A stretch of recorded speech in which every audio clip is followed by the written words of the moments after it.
Përshëndetje nxënës të dashur, unë jam Rinot Qollopeku, mësimdhënës i lëndës së gjeografisë. Ne do të jemi sot me lëndën e gjeografisë, klasa e 8, njësia mësimore, sistemet politike, ekonomike dhe ndarja regionale e Afrikës.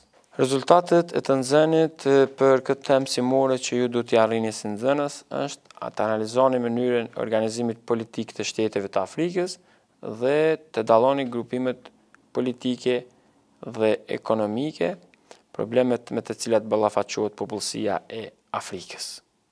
Tipi i orës mësimore është zhvillim. Sistemet politike dhe ekonomike në Afrikë. Nëse shikojmë Afrikën që nga kohët shumë të lashta, ose edhe nga kohët e zbulimeve të mëdha gjeografike, Afrika nga Evropianët filloi të zbulohet pra qysh në gjysmën e dytë të shekullit të 15.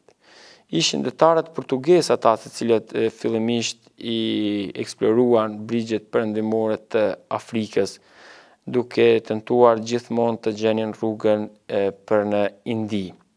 Eksploratori i parë i brigjeve perëndimore të Afrikës që tentonte ta gjente rrugën për në Indi ishte Bartolomé Dias dhe Vasco da Gama, të cilët lundruan brigjeve të Afrikës perëndimore dhe arritën njëri deri te kepi i shpresës së mirë në pikën më jugore të Afrikës, ndërsa tjetri zbuloi rrugën për në Indi dhe arriti në Kalkuta.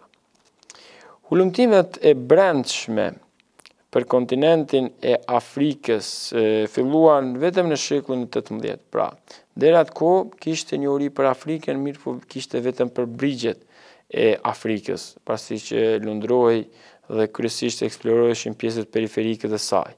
Mirë po hulumtimet e brendshme në shekullin 18 dhe 19 filluan kryesisht nga eksploratorët anglez të njohur, të cilët janë David Livingstone dhe Stanley Morton, të cilët i filluan këto hulumtime në brendinë e kontinentit duke njohur Afrikën nga brenda. Koloninë e parë në Afrikë e kanë bërë holandezët, pra në Afrikën e Jugut. Këtu kemi edhe një pamje të Bartolomé Diasit dhe Vasco da Gamës, pra përkatësisht rrugtimit të tyre të cilën ata e bën prej Lisbonës drejt brigjeve perëndimore të Afrikës në kepin e shpresës së mirë dhe arritën deri te rruga për në Indi, dhe në hartën tjetër kemi udhëtimet të bëra nga David Livingstone në pjesët e brendshme të Afrikës, kryesisht në zonën e liçeneve të Afrikës. Sistemet politike dhe ekonomike në kontinentin afrikan. Kemi kryesisht bëjmë me një kontinent i cili ka qenë i kolonizuar për një periudhë relativisht të gjatë. Afrika nga shekulli i 15 dhe në shekullin e 19 ishte ndarë në mes të fuqive koloniale të Evropës, si Britanisë Madhe, Francës, Gjermanisë, Belgjikës, Holandës, Italisë e kështu me radhë, të cilat e kontrollonin sipërfaqe të mëdha të kontinentit afrikan.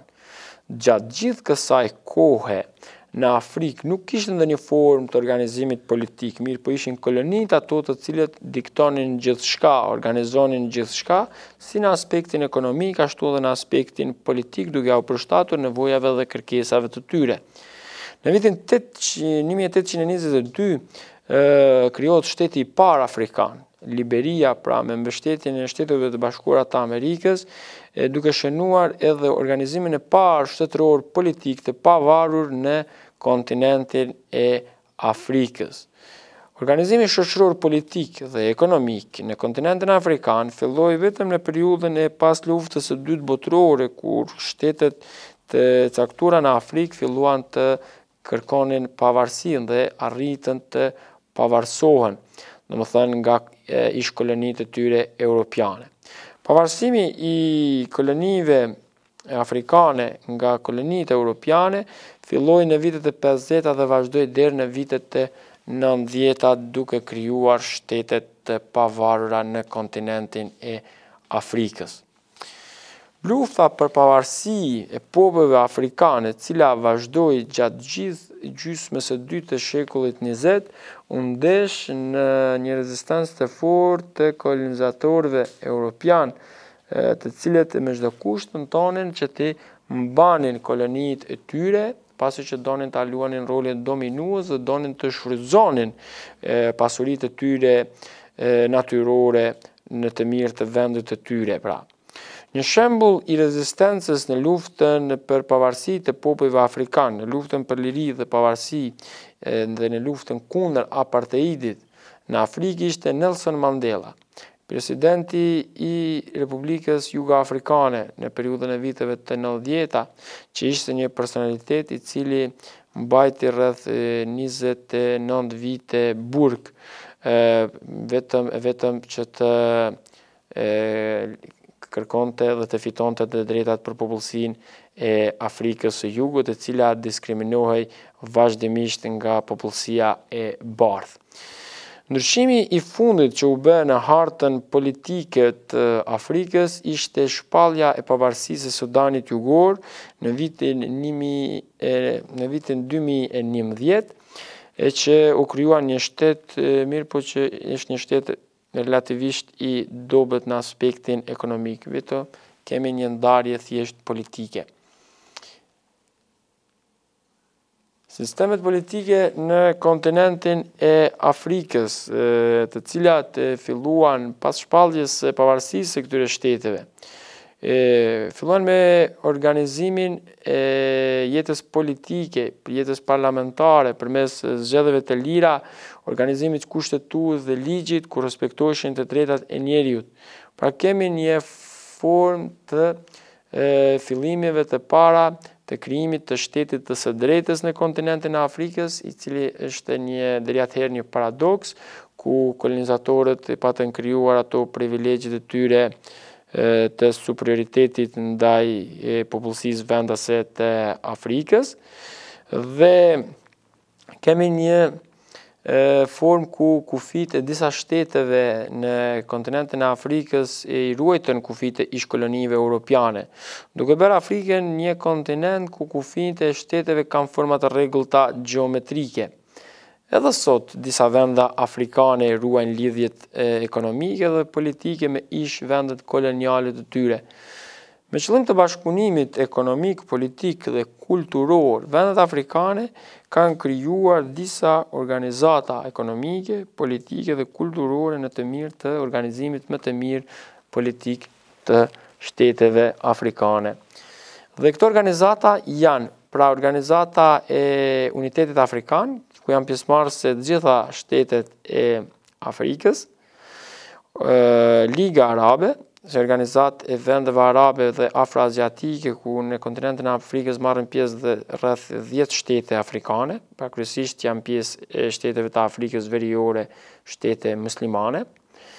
Organizata për bashkim ekonomik të shteteve të Afrikës Perëndimore, ku gjithsesi janë 16 shtete pjesë të këtij regjioni, pjesëmarrëse në këtë organizatë. Dhe kemi një organizatë tjetër për bashkim dhe zhvillimin e Afrikës së Jugut, ku marrin pjesë rreth 12 shtete të rajonit të Afrikës Jugore, me qëllim të zhvillimit të krijimit të një sistemi të përbashkët për zhvillimin ekonomik të këtij rajoni. Sipas organizimit shoqëror politik, shtetet afrikane janë të qeverisura kryesisht në formë të republikës. Pra, kemi 50 shtetet të Afrikës të cilat janë republikë. Forma organizimit shoqëror të tyre është republikë. Ndërsa 3 shtetet afrikane janë monarki kushtetuese. Në bazë të nivelit të homogenitetit të hapësirave të regionalizmit gjeografik dhe kriterjeve të përcaktuara si kriteret natyror, ekonomik, kulturor, politik, Afrika është ndarë në 6 regjione gjeografike, ku secili nga to ka veçoritë dalluese. Pra, kemi një ndarje regionale të kontinentit afrikan e bazuar në bazë të kritereve të përcaktuara, pra në bazë të kritereve natyrore, kulturore, ekonomike, politike, kështu me radhë. Dhe rajonet gjeografike të Afrikës janë Afrika mesdhetare ose Afrika veriore, ndarë si rajon në bazë të vendeve të cilat kanë daljen e detin Mesdhe. Pastaj kemi Afrikën Guinease ose Afrikën Perëndimore, edhe kjo një ndarje e bazuar në shtetet të cilat kanë dalje në gjirin e Guinesë. Kemi Afrikën Qendrore Ekuatoriale, edhe kjo është pjesa qendrore afrikane e bazuar në pjesën e cila zë qendrën e kontinentit afrikan. Pastaj kemi Afrikën Sudaneze si region i cili përfshin pjesë të mëdha të shkretirës së Saharas, domethënë, dhe Sudanit si term gjeografik. Dhe kemi Afrikën Lindore që përfshin pjesën lindore të kontinentit afrikan, kryesisht me dalje në Oqeanin Indian. Dhe në fund e kemi Afrikën Jugore, pra e cila përfshin skajin jugor të kontinentit afrikan. Dhe detyrë shtëpie, përshkruani kronologjinë e formimit të shteteve të pavarura afrikane. Pra, kjo është detyrë e cilën duhet ta bëni si detyrë shtëpie. Pra, nxënës të dashur, kjo ishte e tëra që kemi përgatitur për sot, deri në takimin tonë të radhës, mirupafshim.